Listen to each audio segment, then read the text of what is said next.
This week, finally, the mentoring program of PWI Brussels, which I run as a volunteer, is starting. After all that work, we are now ready to roll. So I would like to, first of all, thank all the mentors who, like me, are volunteers and who are ready to give all their experience and their knowledge, their expertise to help younger professionals advance their career. But I would also like to congratulate the mentees for asking for help, having the courage to ask for help. Because for many of us, giving is a lot easier than asking for help. And the question is, why is that so? So that's what I would like to explore right now. What makes it so difficult to ask for help or to ask for something for yourself? Not all people find this difficult, but there is a group of people who do find it difficult. There are two reasons that I have identified.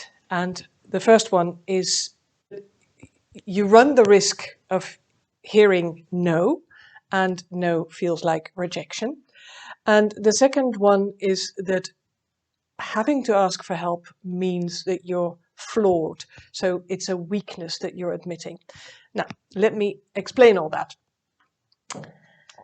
My father used to say that no is something you already have and yes is something you can have. But I never thought it was so simple. I remember the days that I was mortified at the very prospect of hearing no. And I would like to explain to you why that is the case. Here you have a brain, well, half a brain. And in this brain, well, in our brain, this whole area is what we call the neocortex, and that is what enables us to think. And this area here in the middle is where our emotions reside.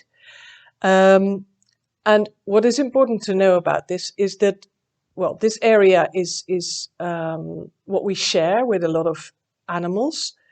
That's also why it's called sometimes the reptilian brain, because it's evolutionary spoken the oldest part of the brain, and this bit is actually the very oldest bit.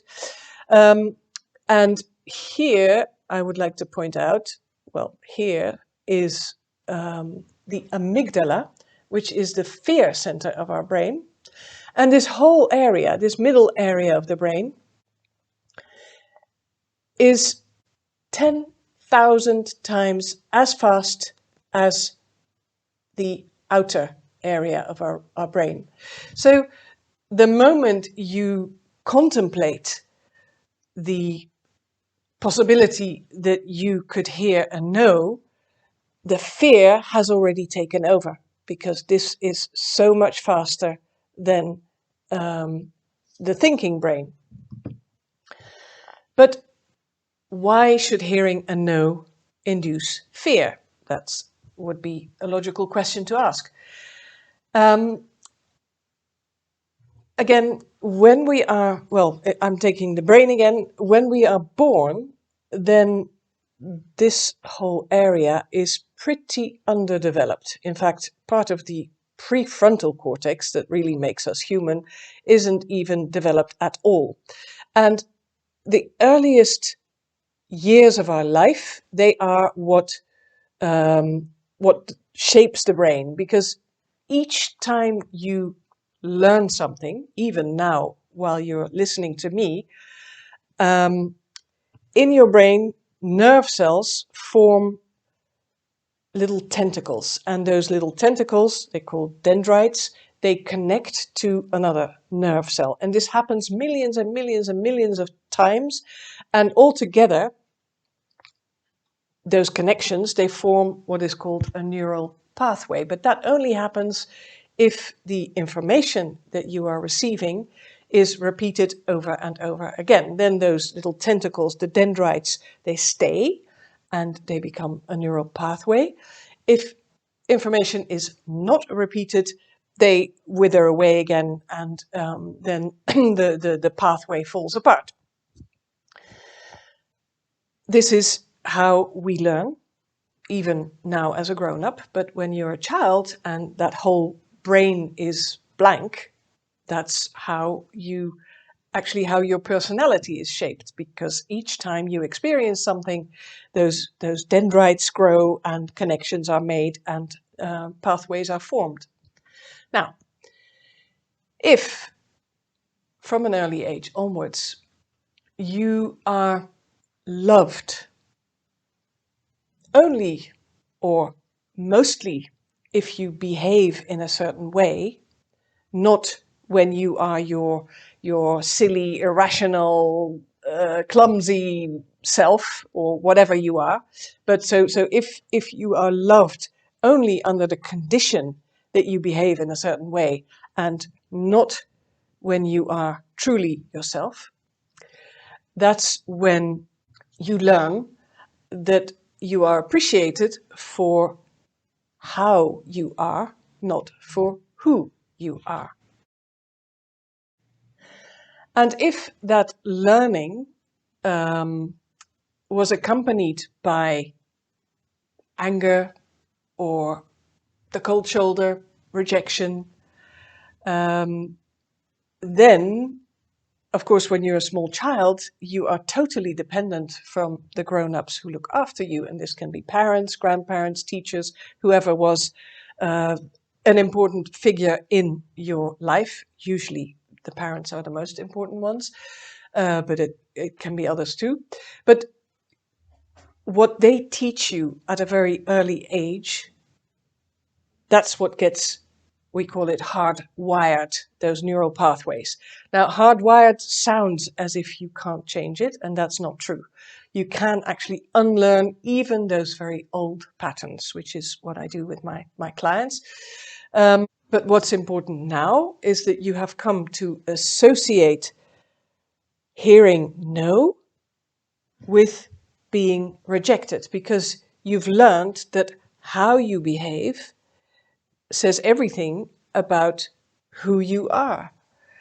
You are loved if you behave this way, but not if you behave that way. So you as a whole person cannot be loved and you can be rejected. So you start equating hearing no with being rejected as a person. And that brings me to the second reason why it's so hard to ask for help or to ask for something for yourself, which is that you view asking for help or asking for something for yourself as a kind of weakness that you admit. If you have to be in a certain way rather than be you in order to be loved and appreciated, then of course you want that to be as perfect as possible. You want to be always lovable, and therefore you must be perfect. So asking for help means that something is not perfect about you, and that is again scary, because you equate failure with yourself. This is also what's called a fixed mindset. So a fixed mindset is the mindset that failure says something about who you are rather than about what you do. And if you can start realizing that failure is something you do, not what you are, that's already a big step towards adopting a growth mindset. Now, long story to again congratulate the mentees for having the courage to ask for help, to having that growth mindset. And if you want to explore how you could develop a growth mindset and how you can start learning to ask for help to boost your career or your personal happiness, then don't hesitate to book a call.